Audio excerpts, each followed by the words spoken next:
बहुत समय पहले एक गांव में रामू नाम का एक किसान रहता था, जो अपनी मेहनत और सादगी के लिए जाना जाता था। वह अपने खेतों में तरबूज की खेती करता और उन्हें मंडी में नहीं बेचता था, बल्कि रामू अपनी बैलगाड़ी में तरबूज भरकर गांव-गांव घूमता और सीधे लोगों को बेचता था। उसकी यह आदत उसे गांव में खास बनाती थी, क्योंकि उसके तरबूज ताजगी और स्वाद में बेजोड़ होते थे। एक दिन एक परदेसी सुरेश नाम का आदमी रामू के गांव में आया। वह बड़बड़ा हुए रामू के खेतों की तरफ बढ़ा और उससे बोला, सुनो भाई, मेरे मालिक की शहर में बड़ी तरबूज की मंडी है। वहां बहुत बड़े पैमाने पर तरबूज चाहिए। मैंने सुना है कि तुम बेहतरीन तरबूज उगाते हो, तो मैं तुम्हें एक अच्छा सौदा देने आया हूं। तुम अपनी तरबूज हमें बेच दो, मैं एक शानदार कीमत दिलवाऊंगा। हरिया ने हल्की मुस्कान के साथ जवाब दिया, माँ करना भैया, मेरे तरबूज मेरी मेहनत का फल है और उन्हें मैं खुद ही बेचता हूँ। मुझे मंडी के दलालों से कोई लेना देना नहीं। सुरेश थोड़ा हैरान हुआ, फिर उसने थोड़ा जोर देकर कहा, तुम ये क्या कह रहे हो? आसपास के सारे किसान हमारे मालिक को ही तरबूज बेचते हैं। इतनी मेहनत करने की क्या जरूरत है, जब एक ही जगह से तुम्हें अच्छे पैसे मिल सकते हैं? सोचो, मेहनत भी कम होगी और पैसा भी ज्यादा मिलेगा। रामू ने गहरी सांस ली और बड़े धैर्य के साथ कहा, सुनो, मैं एक किसान हूं और मेहनत करना मेरे लिए नया नहीं है। पैसा मेरे लिए सब कुछ नहीं है। मेरा मकसद है कि मैं लोगों तक अच्छे और ताजे फल पहुंचाऊं, वह भी सस्ती कीमतों पर। मैं चाहता हूं कि मेरे तरबूज गरीब से गरीब आदमी तक भी पहुंच सके। अगर मैं मंडी में बेचने लगूं तो उन फलों की कीमत बढ़ जाएगी और लोग महंगा खरीदने पर मजबूर हो जाएंगे। रामू की बातों ने सुरेश को सोचने पर मजबूर कर दिया। उसकी ईमानदारी और नेक इरादे ने सुरेश के अंदर एक हलचल पैदा कर दी, मगर वह फिर भी बोला, भाई, तुम्हें यह बातें समझ में नहीं आ रही हैं। आज के दौर में फायदा कमाना ही सब कुछ है। तुम मेहनत ज्यादा कर रहे हो, फायदा कम उठा रहे हो। हरिया ने दृढ़ता से जवाब दिया, फायदा बस पैसे से नहीं होता भाई। असली फायदा तो तब होता है जब लोग तुम्हें दुआ देते हैं। मैं तरबूज बेचने नहीं, अपने गांव की इज्जत और लोगों की खुशहाली का सौदा कर रहा हूं। रामू की इन बातों ने सुरेश को चुप करा दिया। उसे अब समझ आ गया कि रामू सिर्फ एक साधारण किसान नहीं था, बल्कि वह एक सच्चा इंसान था, जो अपने उसूलों और आदर्शों पर अडिग था। रामू ने अपने मन की बात सुरेश से कह दी और सुरेश समझ गया कि यहां कुछ हासिल नहीं होगा। निराश होकर वह वहां से चला गया। रामू ने हमेशा की तरह अपने तरबूज बैलगाड़ी में लादे और उन्हें बेचने के लिए निकल पड़ा। वह धीरे धीरे चलते हुए उदयगिरी नामक गांव तक पहुंच गया। जब तक वह गांव पहुंचा, तब तक रात का गहरा अंधेरा छा चुका था।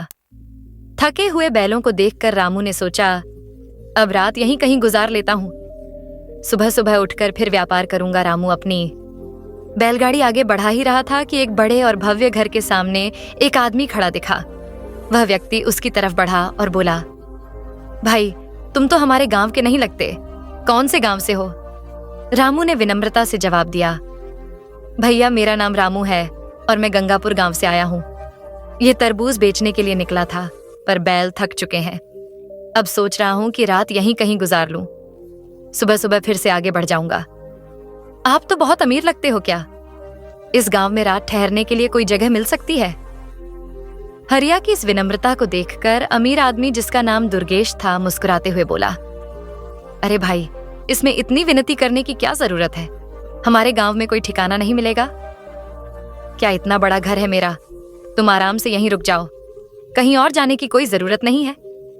रामू दुर्गेश की उदारता देखकर खुश हो गया और बोला, आपका बहुत धन्यवाद भैया, आप सच में बहुत बड़े दिल वाले हो। रामू तुरंत अपनी बैलगाड़ी को एक तरफ लगा देता है और तरबूज को संभालकर एक कोने में रख देता है। फिर वह अपने थके हुए बैलों को चारा और पानी देता है। खुद भी थकावट से चूर होकर खाना खाता है। दुर्गेश उसे आराम करने का इंतजाम कराता है। खाना खाने के बाद दोनों बैठकर बातचीत करने लगे। रामू ने दुर्गेश से कहा, भैया, मैं आपका यह एहसान कभी नहीं भूलूंगा। आपने मुझे इस अजनबी गांव में जगह दी, ये मेरे लिए बहुत बड़ी बात है भैया।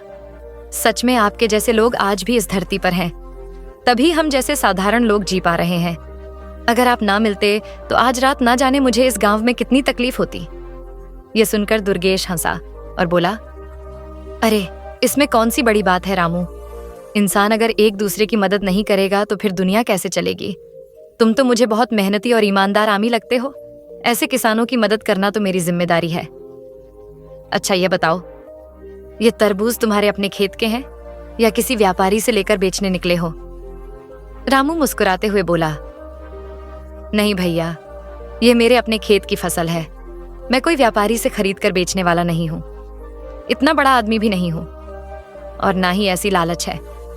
मैं अपनी मेहनत की फसल खुद ही उगाता हूं और सीधे लोगों तक पहुंचाता हूं।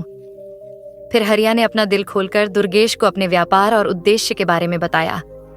उसने कहा, मैं अपने खेत में मेहनत करता हूं ताकि लोगों को सस्ते और ताजे फल मिले। मुझे इस बात की खुशी है कि मैं लोगों तक सही चीज पहुंचा पा रहा हूं, बिना दलालों के बीच में आने के।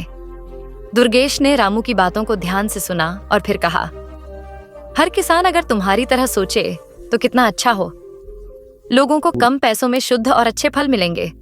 आजकल मंडी के दलाल किसानों से फसल सस्ते में खरीदते हैं और उसे जमा करके मनमानी कीमतों पर बेचते हैं। ऐसे में बेचारे किसानों को सही दाम नहीं मिलते और लोग भी महंगे और अशुद्ध सामान खरीदने पर मजबूर हो जाते हैं। ये मंडी के लोग अपने फायदे के लिए ऐसा पाप कर रहे हैं और आम लोगों को इसकी जानकारी भी नहीं होती। रामू ने सिर हिलाया और गंभीरता से कहा, हाँ भैया, यही सच्चाई है। मैं इसलिए मंडी से दूर रहता हूं ताकि लोगों को सीधे और सस्ते में अच्छा सामान मिल सके। मुझे ज्यादा पैसे कमाने का कोई लालच नहीं है, बस सच्चे तरीके से अपनी मेहनत की फसल बेचना चाहता हूं। सर्वेश ने उसकी बातों पर सहमति जताते हुए कहा, काश हर किसान तुम्हारी तरह ईमानदार और मेहनती हो, तब यह मंडी वाले दलाल और उनका गंदा खेल खत्म हो जाएगा और आम आदमी को सही कीमत पर सही चीज मिलेगी। रामू बोला, तुमने बिल्कुल सही कहा। आजकल यही हो रहा है, इसलिए मैं अपनी जिम्मेदारी समझकर कम कीमत में सामान बेचता हूं। तुम्हारा उद्देश्य बहुत अच्छा है। ऐसी जिम्मेदारी हर किसी को समाज में उठानी चाहिए, तभी समाज विकसित होगा और सभी का भला होगा। तुम्हारे जैसे किसान ही तो हमारे देश की रीढ़ है। फिर रामू ने देखा कि रात काफी हो गई है।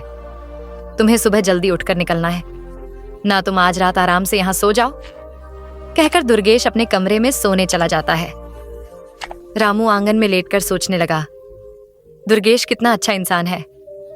देश और समाज के बारे में तो सभी लोग चिंता करते हैं, लेकिन गरीबों की मदद के लिए कोई आगे नहीं आता।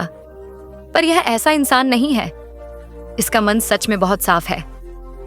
ऐसे इंसान से मिल पाना मेरा सौभाग्य है। यही सोचते सोचते रामू को नींद आ जाती है। अगली सुबह मुर्गे की बांग से उसकी आंख खुलती है। सर्दी का मौसम था, इसीलिए सूरज भी बादलों में से देर से निकलता है। रामू सूर्य को नमन करके सोचता है कि दुर्गेश को इस एहसान के बदले कुछ तरबूज दे देता हूं। जब वह तरबूज के ढेर के पास पहुंचा तो देखा कि ढेर आधा था। यह देखकर रामू चौंक गया और तुरंत दुर्गेश के पास जाकर बोला, भैया, दुर्गेश रात को तुम्हारे आंगन में जो तरबूज का ढेर लगाया था उसमें आधे गायब हैं क्या? तुम्हें इसके बारे में कुछ पता है? दुर्गेश ने जवाब दिया, तुम क्या कह रहे हो? मैं तो तुम्हारे सामने ही अंदर जाकर सो गया था और तुम मुझसे पूछ रहे हो। क्या तुम मुझ पर शक कर रहे हो? ऐसा है तो अभी यहां से निकल जाओ, दुर्गेश ने कहा। यह सुनकर रामू समझ गया कि दुर्गेश एक अच्छा इंसान नहीं है और उसने ही धोखा दिया है। गुस्से में आकर रामू बोला, यह क्या है? तुमने मेरा भरोसा जीतकर मुझे ऐसे धोखा दिया? मैं तो तुम्हें बड़ा भला इंसान समझता था, लेकिन तुम इंसान के रूप में बहुत बुरे हो। मेरे सोने के बाद तुमने मेरे तरबूज चुरा लिए।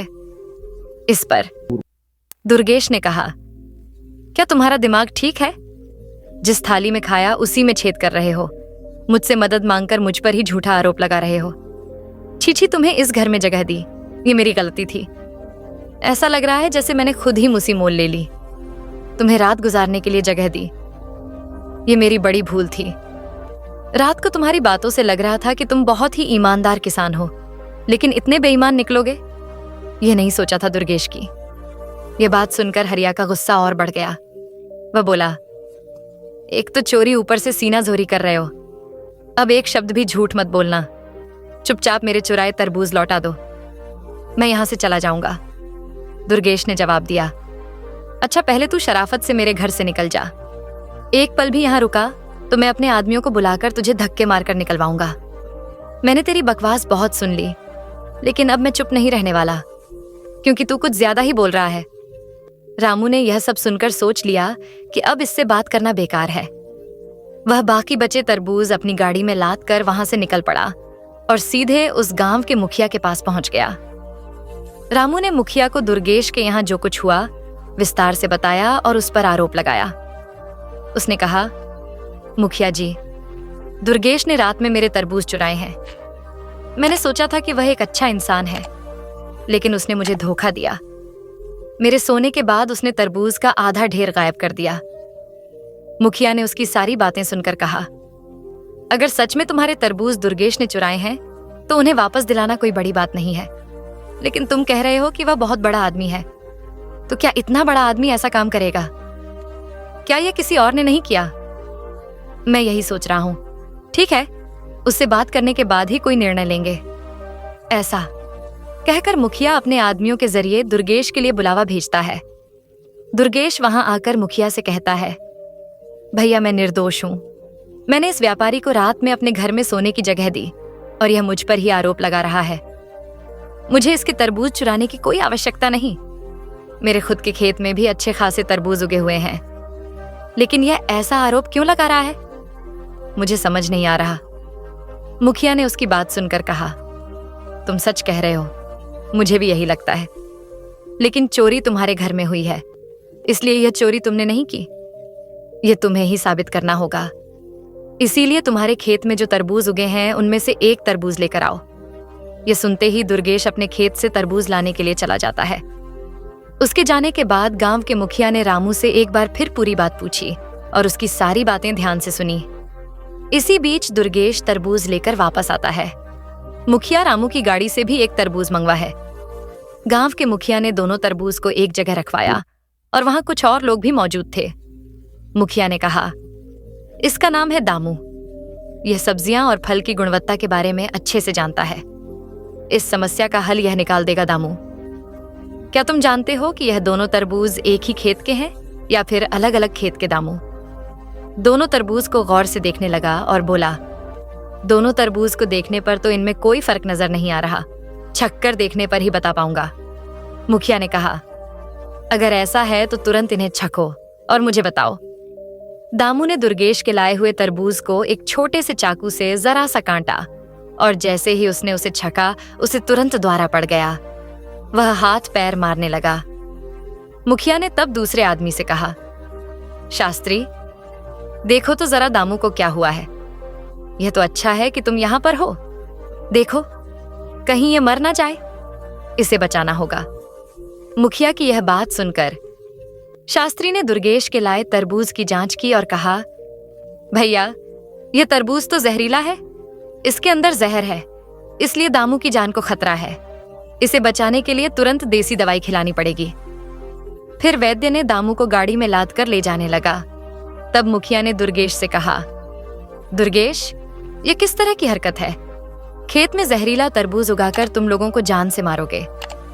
2 दिन पहले एक व्यापारी को किसी ने जान से मारने की कोशिश की थी। जब इसकी जांच की गई तो पता चला कि उसने एक व्यापारी को दावत में बुलाया था और उस दावत में तरबूज का शरबत पिलाकर ही उसकी हत्या की गई थी। मुझे तो लगता है कि वह तरबूज भी ही ने दिया होगा। अब अगर दामू को कुछ हुआ तो इस अपराध और चोरी का पूरा जिम्मा तुम पर होगा। तुम्हें फांसी हो सकती है और भगवान भी तुम्हें नहीं बचा सकते। यह सुनकर सर्वेश डर जाता है और मुखिया को अलग ले जाकर कहता है, मुखिया जी, मुझे माफ कर दीजिए। वो तरबूज मेरे खेत का नहीं है, वह तो जहरीला तरबूज है। अगर मुझे पता होता कि वह ऐसा है तो मैं उसे चुराता ही नहीं। आप जो दंड देना चाहते हैं वह रामू उस तरबूज के व्यापारी को दीजिए, क्योंकि यह तरबूज उसी का है। अगर आप मुझे इस समस्या से बचा लेंगे तो मैं आपको जो भी चाहेंगे दूंगा, लेकिन कृपया मुझे कोई दंड ना दें। मुखिया सुनकर कहते हैं, इसका मतलब एक तो तुमने गलत काम किया और अब मुझे भी गलत करने के लिए कह रहे हो। तुम रिश्वत देकर इस अपराध से बचना चाहते हो और रामू को बलि का बकरा बनाना चाहते हो। मुझे तो लगता है कि इससे पहले भी तुमने बहुत से अपराध किए होंगे। क्या तुम सोचते हो कि हर कोई तुम्हारे जैसा होगा? मैं क्या तुम्हारे लिए पैसे का लालची रिश्वतखोर हूं? तुम्हें पता है कि अगर तुम अपराध मान लेते तो सजा कम होती, लेकिन तुमने मुझसे रिश्वत देने का सोचा। ये तुमने उससे भी बड़ा अपराध किया है। दुर्गेश, तभी वहां रामू, दामू और वैद्य सब पहुंच जाते हैं। दामू को देखकर दुर्गेश चकित होकर कहता है, देखो, दामू को तो कुछ नहीं हुआ, वह बिल्कुल ठीक है। अगर उसे कुछ हुआ भी होता तो मेरा उससे कोई संबंध नहीं होता, क्योंकि वह तरबूज तो मेरा था ही नहीं।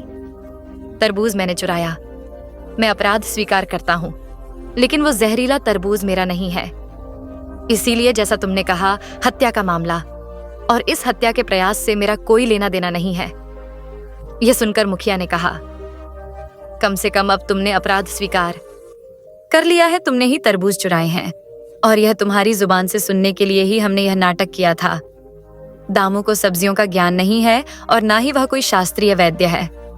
ये दोनों नाटक में काम करते हैं। रामू ने तुम पर शक किया, लेकिन उसके पास कोई सबूत नहीं था। तुम्हारे घर में काम करने वाले सुरेश ने इस घटना को देखा है। रामू ने तुम्हें तरबूज नहीं बेचा, इसीलिए तुमने अपने घर के सामने उसे रोका और उसके तरबूज चुराए। यह बात रामू ने हमें खुद बताई है। इस बात को साबित करने के लिए तुम्हें अपने मुंह से अपना अपराध स्वीकार करना होगा, इसलिए हमें यह नाटक करना पड़ा। तुम जैसे मंडी के दलाल कुछ भी कर सकते हैं। तुमने एक ईमानदार किसान को धोखा देने की कोशिश की और इस चक्कर में खुद ही फंस गए। फिर रामू बोला, हम जैसे किसानों की सहायता करने की तुम्हें कोई जरूरत नहीं, लेकिन हमारे साथ विश्वासघात करने के बारे में कभी मत सोचना।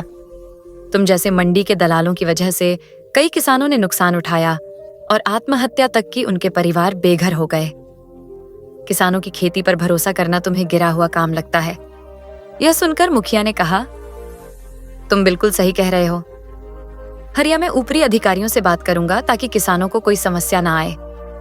इसके बाद मुखिया रामू को दुर्गेश द्वारा चुराए गए सारे तरबूज लौटा कर कहते हैं, अब अगर किसी भी किसान के साथ विश्वासघात करने का सोचा तो भयानक दंड मिलेगा।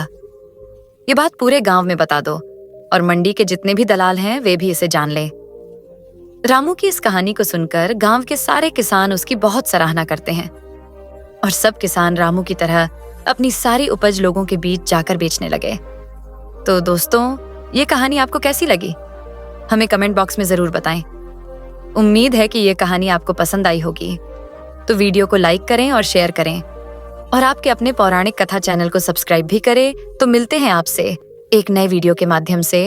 आप सभी सुखी रहे, इसी उम्मीद के साथ आप सभी का धन्यवाद।